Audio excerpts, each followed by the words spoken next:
Champions trophy 2025 উপলক্ষে পাকিস্তানের Karachi national স্টেডিয়ামের সংস্কার কাজ সম্পন্ন হয়েছে।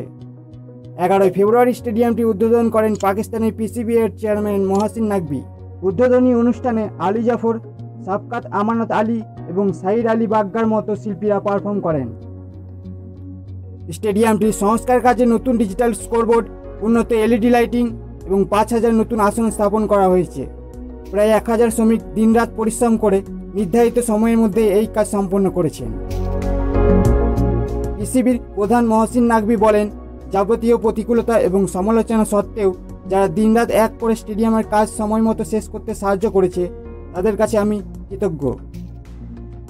উদ্বোধনী অনুষ্ঠানে জমকালো লাইট শো এবং সাংস্কৃতিক পরিবেশনা অনুষ্ঠিত হয়, যা উপস্থিত দর্শকদের মুগ্ধ করে।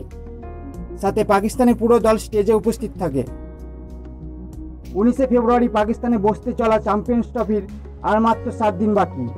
উল্লেখ্য, চ্যাম্পিয়ন্স ট্রফির উদ্বোধনী অনুষ্ঠান 16 বা 17 ফেব্রুয়ারি করাচি স্টেডিয়ামে অনুষ্ঠিত হবে এবং 19 ফেব্রুয়ারি পাকিস্তান ও নিউজিল্যান্ডের মধ্যে উদ্বোধনী ম্যাচটি এই স্টেডিয়ামে অনুষ্ঠিত হবে।